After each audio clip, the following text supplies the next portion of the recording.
Hey there, friends. Angela Harrington here, and I am so honored that you have decided to spend a little time this week with us here at the Deconstructing Faith Summit. I can't wait. I've been talking to speakers for weeks and putting together this event behind the scenes with the team, and this is the moment we've been waiting for. These sessions are just so courageous and so vulnerable and so inspiring that I know you're going to walk away with something that is life-changing. So I'm here today to introduce myself and with Deconstructing Faith 101, what it is and what it isn't. I've met so many of you in the past, but I also know we have several hundred new friends that have just popped in the last few days. So I'm going to give you a little bit about my background. For those of us who haven't met, like I said, I'm Angela, and I'm a faith deconstruction coach. And it's my goal to help people break free from toxic religious culture. Recovering from church hurt is something I believe many of us need. I've been in the online ministry space for over a decade, and I love working with clients one-on-one, in groups, and conference speaking is one of my favorite things. I can't wait for us to come out from under the cloud of COVID and be able to get out there and do face-to-face speaking engagements again, because meeting you in real life is one of my favorite things. A few things you should know about me. I'm a firstborn, Enneagram 8 Gen Xer, and I love to question everything. Always have, always will, I hope.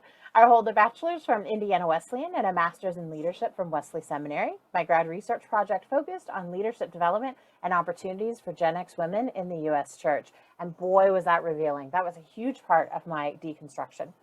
My unique online ministry was featured in Liz Lenz's 2019 book, Godland, the story of faith, hope, loss, and renewal in Middle America. And I've also been published in Hope for Women and Hope Is Now magazine. I'm a Large Science certified coach, and I reach hundreds of thousands of people just like you in 40 countries every month on Facebook, Instagram, Twitter, Pinterest, and my blog. I'm also a wife, mama to 5 children that I birthed. One I fostered for a couple of years, and I'm a proud resident of Marion, Indiana. And this is where we live when we're not traveling the U.S. in our RV, which I love my hometown, but I have to tell you, traveling is it for me. Traveling is one of my greatest joys, and I have the bug. So maybe someday soon I'll be traveling again and can meet some of you face to face. I want to start this session by inviting you to check out the chat box that's right next to us. We're going to be having live conversation there during each one of these sessions. And then towards the end of the session, we'll drop a link into that chat box that will take you all the way back over to the Facebook group, to the Faith Deconstruction Cafe. Over in the cafe is where we're going to have ongoing conversation. So this recording will be available with the live chat box for 24 hours, but the conversation thread over in the Facebook group is going to be around long term. So I would highly encourage you to engage here in the moment, and then for longer term conversations or to connect with other people around this session or to ask me questions, hop over to the cafe so that we can continue to have this conversation. So deconstruction. I know you're here because we're having the Deconstructing Faith Summit. But the word deconstruction is a little prickly for some of us, and it's really nebulous and really confusing. So I wanted to start by just saying that deconstruction and deconstructing our faith and what we're actually deconstructing from has a million different definitions. So I want to start this week by laying some foundational work that we can co-create this summit on and really know where we stand in our community. So for the purpose of this summit, the way that I define deconstruction is untangling ourselves from toxic religion. It's about tearing down imbalanced systems, unbelieving or unlearning twisted doctrines, and just trying to reclaim some sort of pure, unadulterated relationship with our Creator. It sounds simple, right? Oh yeah, that sounds great. Sorry, it's not simple. It's not simple, but if you're here, you probably already know that. So grab a pen, grab a drink if you need a drink, and let's dive in and talk a little bit about this complex issue that we call deconstructing. The reason that deconstructing is really challenging is because at the core of it, we are unlearning an entire lifetime of bad doctrine. And let's just be really honest, if the last couple of years have revealed anything, it's that the majority of that bad doctrine has been fueled by white supremacy, homophobia, nationalism, misogyny, all the isms, right? All of those isms that are really harmful to people. Toxic religion, which is what we're trying to untangle from, we're trying to deconstruct, is really built up with hate, exclusivity, fear, and shame.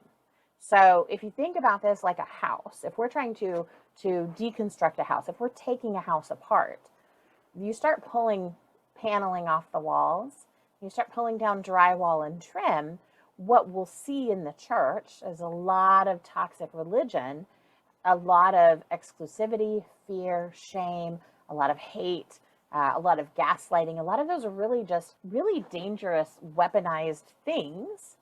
And that's what makes it an unsafe place for the majority of people. And I'll be honest, it's an unsafe place for everybody.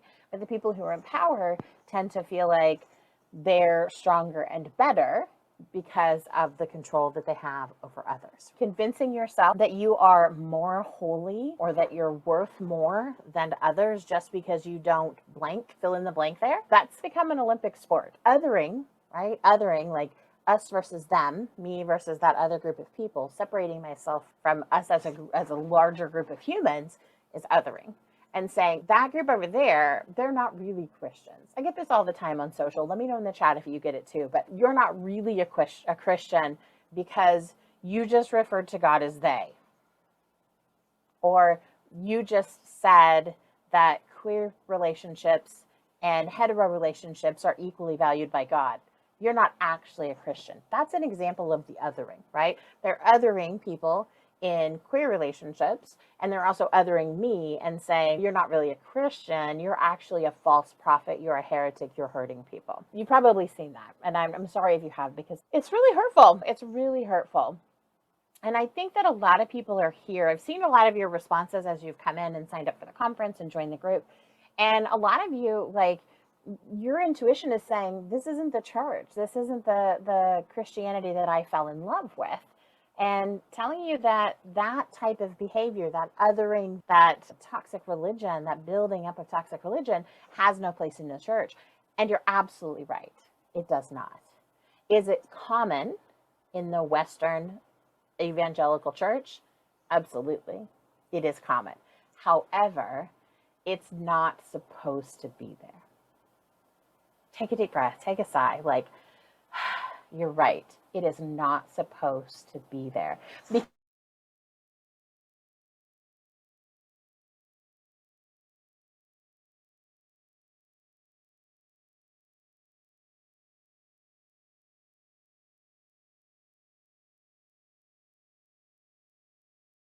Place, here's the hoops that you have to jump through to be part of this faith community. And oh, by the way, the church tells us, oh, by the way, not being part of this faith community means that you're lesser than.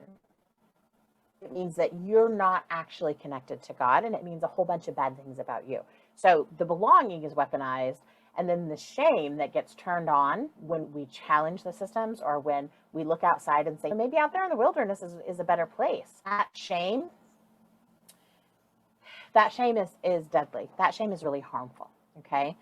So the very, very first step to deconstructing is recognizing that the church weaponizing belonging has nothing to do with God. It's all about maintaining that imbalanced power structure.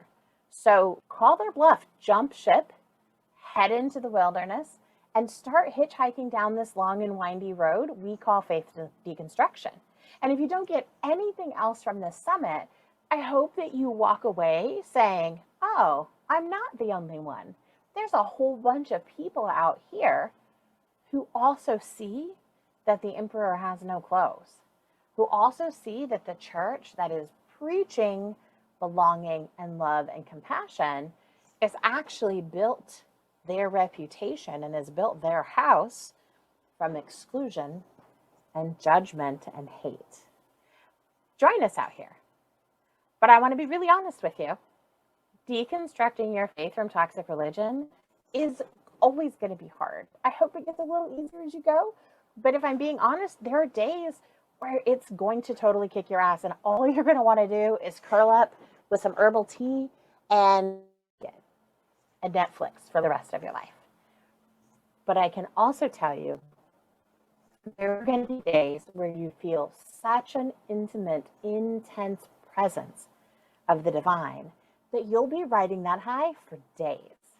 And the goal as we untangle from the bad religion and learn to lean into God is that we move towards more and more of those intimate days. We settle into this connected relationship. So even when there's hard days, we can sense the connection and we can feel the comfort of that presence without feeling we have to get to it first, without feeling like we have to jump through hoops and earn our right to be here.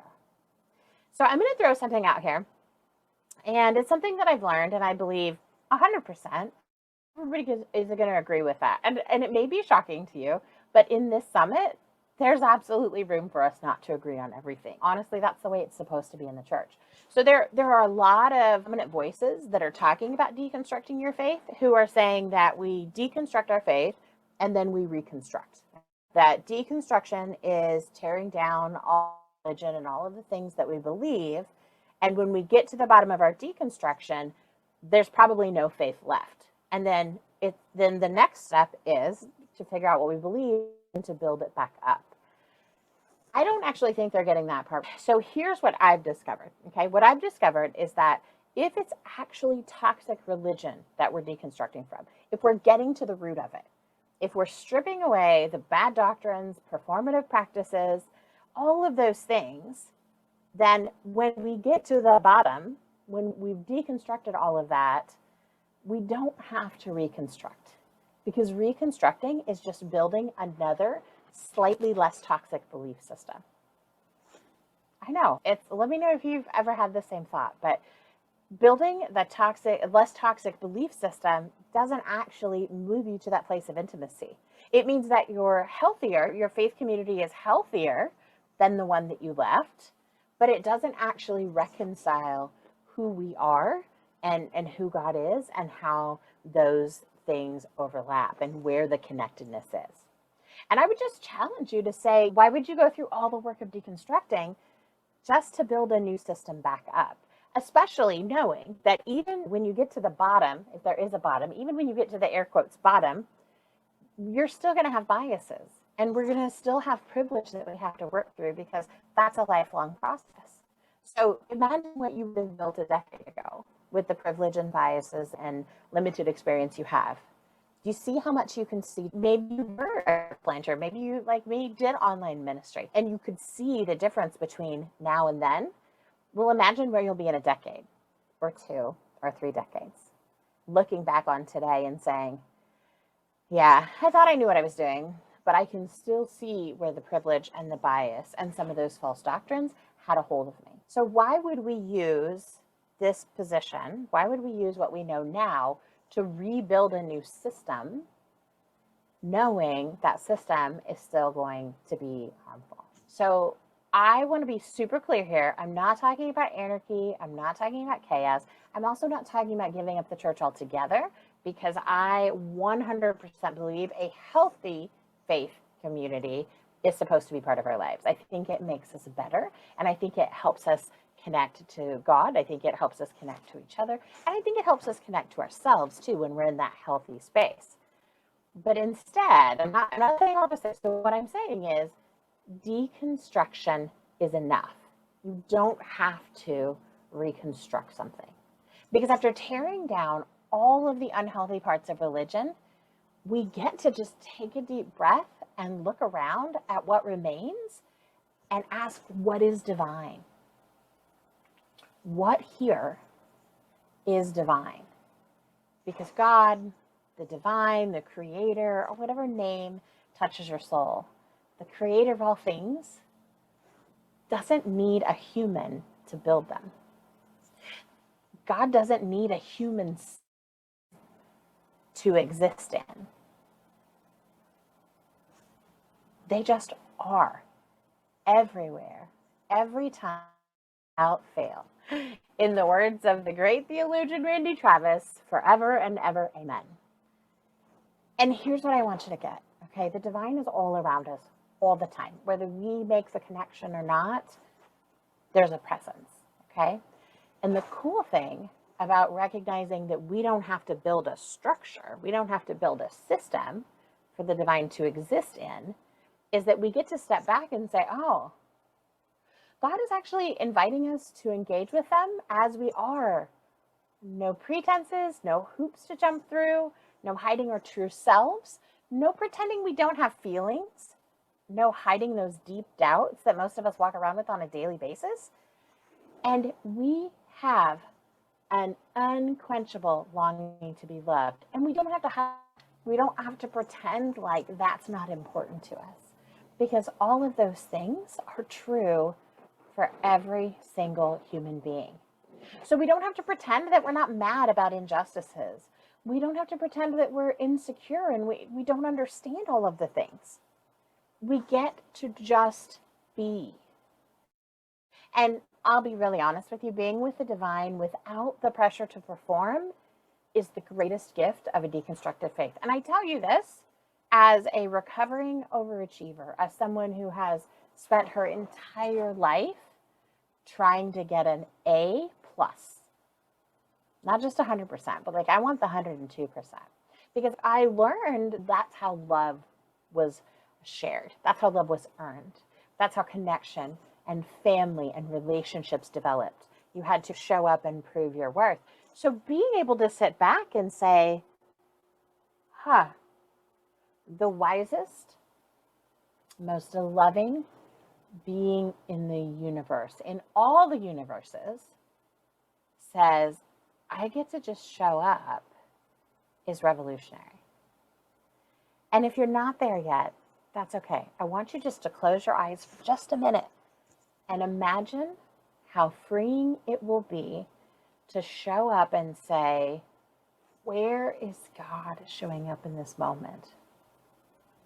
Instead of putting on what Abby Norman calls your church mask and saying, who or what do I have to become to be good enough for God and to not get kicked out of this community by the church people?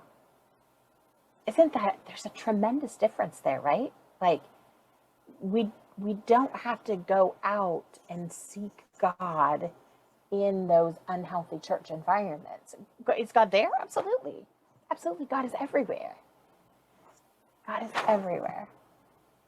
And so deconstructing our faith gets us off that hamster wheel of performative religion.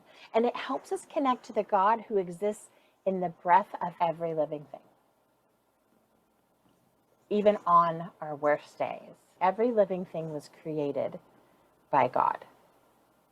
And I do believe that corporate worship and gathering together are both central to the deconstructed faith, because we're wired for community and connection, but it's not going to look the same way church has always looked. I think there are some lovely traditions that we can carry through. I'm a little old-fashioned when it comes to some of those traditions, so I encourage you to try to keep those pieces that are healthy. But remember that you can still honor God and you can still gather and you can still have corporate worship without it looking like the same way the church has looked. The church that harmed you doesn't get to be the one that says what church is like. So if you want to worship, run through a field of wildflowers and let nature put the song in your heart. Are you missing the intimate connection of being in a small group? Hey, guess what? That doesn't just happen in a Sunday school room. And it doesn't have to happen in a living room with a curriculum, added plan, and everybody wearing their church mask. You can gather a handful of friends around a campfire and just ask questions, just listen, just tell stories, just be together. The divine is in that space. Do you need to feel the healing waters of baptism again? Go sit at a waterfall and lament. Leave out your anger and let the water carry your pain downstream.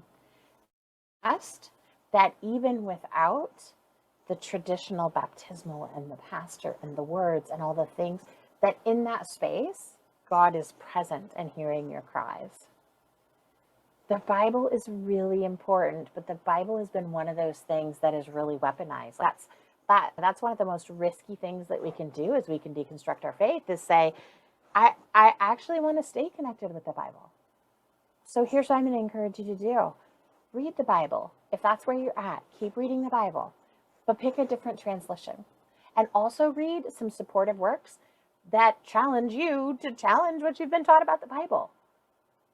Find your groove. Okay. That's the thing about being out here in the wilderness, is that there's not like a paved superhighway, at least not yet. We're all finding our paths. And sometimes we get to walk with others, and sometimes we walk on alone for a little bit. But it's about challenging and questioning. And because your experience is so unique, you're going to carve your own road here. And this, for the love of all things holy, stop listening to triggered, terrified people who would rather call you a coward and a heathen than deal with their own doubts and privilege. Remember that as you deconstruct, every little bit of space that you give them in your head, in your heart, in your time, on your phone, in your social media feeds, is going to keep you tethered to toxic religion. It's if you put your hand on a hot stove, it's really hard for your body to heal that burn if you don't take your hand off the stove. If you don't set good boundaries around the things that are harming you, it's really hard you're healing. Because as you're trying to heal, here's more and more trauma. Here's more and more harm piling on top of you. You can't get free if you keep telling yourself that those people who are harming you are your life raft. I'm going to say that again because I know that's really hard to hear. You can't get free from toxic religion or any other abusive environments if you keep telling yourself that the people who are harming you are actually your life raft. They're actually the ones who are saving you. Because I'm going to be really honest, they might be people that you love very much, but they're not saving you. And you're not saving them. You're just choosing to drown together. And it breaks my heart to see it. It really does. I hope this session has given you some shared vocabulary, some new ways to look at what deconstruction is and what it isn't, and to get really honest about what it might look like to have faith outside of the toxic religious culture that has been so harmful to you. I'm going to be asking in each of these sessions, I'm going to be asking our speakers to give one simple step. And that simple step is for you, if you want to stay engaged with this topic, if you want to keep having this conversation with yourself. And so my one simple step for you for this session is to reclaim your online spaces. And I know out of the gate, you're like, what is that even about? You know, but I'm going to promise you that it's totally worth it. So reclaiming your online space is going to take a little bit of work, and it might bring up a lot of emotions for you, but I promise that it's going to open up oodles and oodles of resources, because it's going to decrease the amount of energy you're spending managing other people. So remember, I was just talking about that, putting your hand on the stove and how hard it is to heal while your hand is still being harmed by the stove. Social media is one of those places where people get access to us and tell us things that are so unbelievably harmful, but we just let them exist in that space. So I'm going to encourage you to take your hand off of some of the stoves, because it's going to decrease the amount of energy that you're spending trying to protect yourself, trying to defend yourself, trying to get safe. Okay, so the very, very first thing I'm going to tell you is I wrote a blog post. I'll drop it right below this, so it'll be in the little button there, about how to maintain relationships when you're deconstructing. And it's going to give you more specific steps about how to categorize people and just sort through the people. Because some people you don't need a permanent break from. Some people you just need a little bit of a break. But other people, I don't know why you're leaving them why you're letting your living room, because all they're doing is harming you. All they're doing is gaslighting. All they're doing is manipulating you, and you're paying a tremendous cost. And I want to be really clear that being an ally, being an advocate, is not the same as constantly getting triggered about a topic and focusing on responding to the trigger. Okay, you've got to do your own work. You've got to be able to manage your emotions and to get a little bit healthier before you can actually be an advocate. So if you're getting pulled into conversations and you keep finding yourself having these conversations with people where it feels like no progress is ever made and all that happens is you're exhausted, or you get really high from the fight and you feel like you just put people in their place, you may not actually be help cause. That may just be more about protecting yourself and responding to the triggers that. So the very first thing I'm going to tell you to do is unfollow all the screamers on all the ends of all the spectrums. And you're like, but what about the ones I agree with? That's fine. Then you need a little less screamers.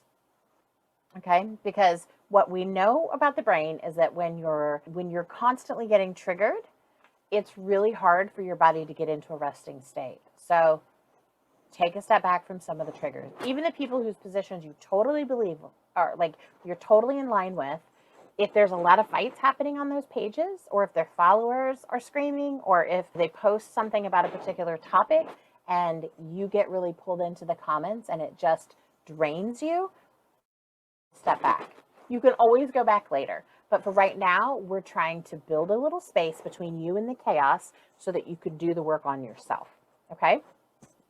So go find that article and then also unfollow the screamers. And then the part 2, as you're clearing more space, as you're reclaiming those online spaces and getting a little bit of distance between you and some of these people that are not facilitating your growth, grieve it in real time.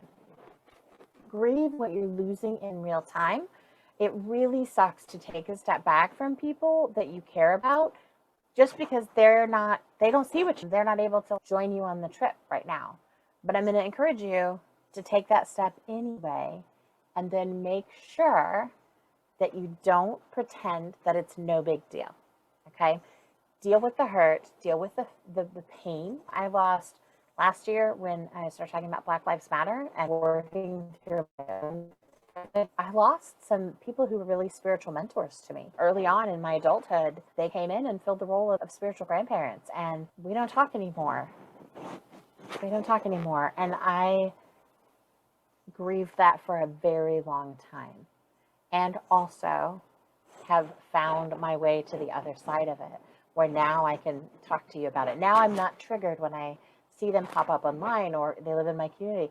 Now I'm not triggered if I happen to see them in town or if I happen to drive by their house to drop one of my kids off for something. That's the work that we're doing here, but you can't do that work if you don't take your hand off the stove, okay? So reclaiming your online spaces, unfollowing the screamers, and grieving what you're losing in real time are the first things I want you to do. And I don't mean do this 2 or 3 weeks from now. Do it today, because you're going to have a whole lot of new people to follow this week. You're going to make some friends in this community. You're going to have a whole bunch of speakers that you can follow, and you can pick and choose what's resonant for you right now. So this is actually a great time to tell Facebook and Instagram and Twitter like how you want to do it differently. Okay. And then the second thing I'm going to be asking everybody is, all the speakers, is how to find us online. Okay, so you guys know, all of you know that you can find me here in the summit. I'll be with you all week. I'll be hosting all of the sessions, hosting live chats in the evening.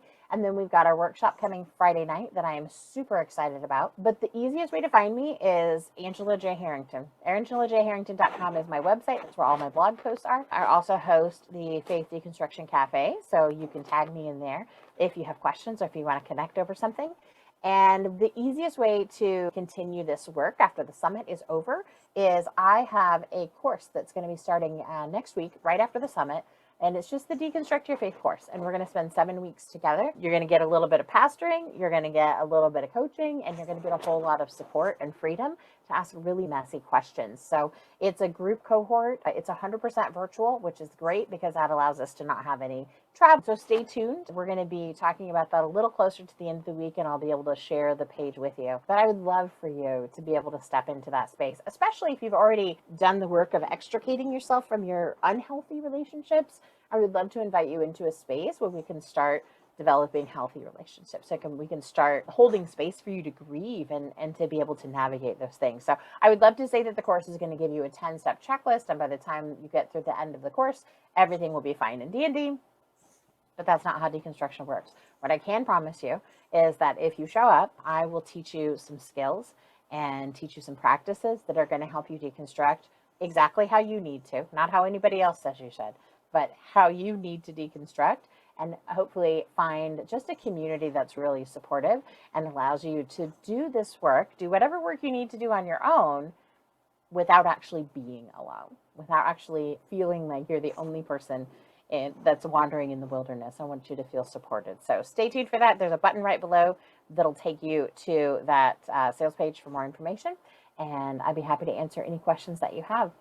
Thanks so much for being here. I cannot wait for you to hear the rest of these sessions and introduce you to some new friends and some old friends. And I hope that you and I get to become friends over the week. I'll see you soon.